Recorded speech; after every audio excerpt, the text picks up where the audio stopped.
Hello guys! Good day! And this video ay gagawa tayo ng baked potato. Before we start, please subscribe to my YouTube channel, Rina's Kitchenary.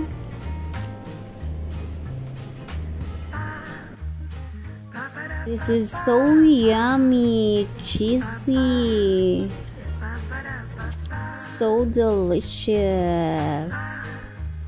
Look at that! So yummy!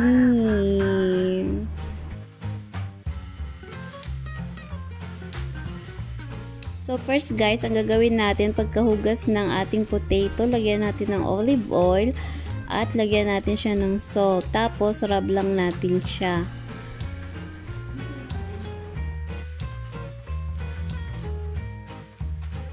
At ibibake lang natin yan ng 200 degrees until 1 hour.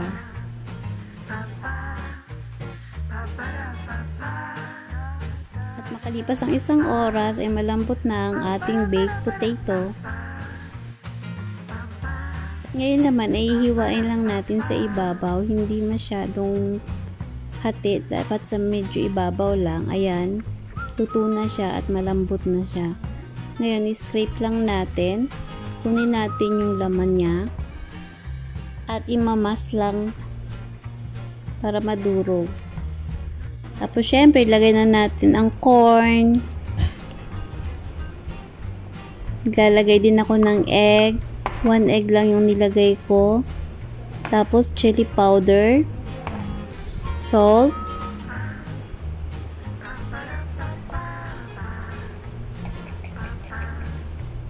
Ayan, pepper powder. Mix lang.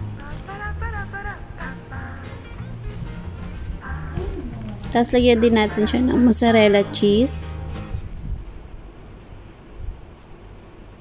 At cream cheese. Para creamy and cheesy yung ating baked potato. And i-mix lang.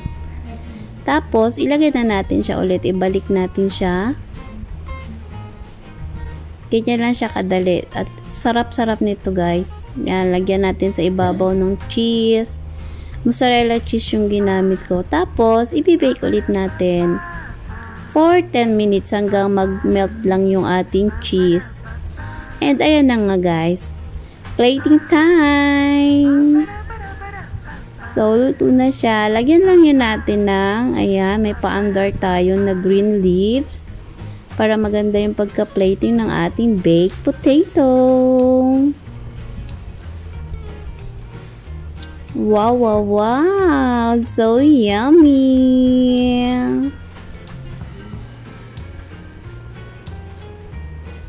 So guys, please follow my Facebook account, Blendbams.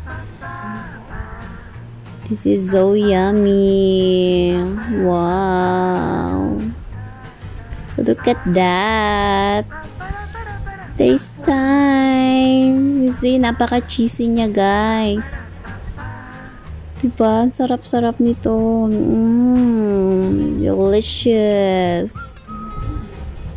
Grabe.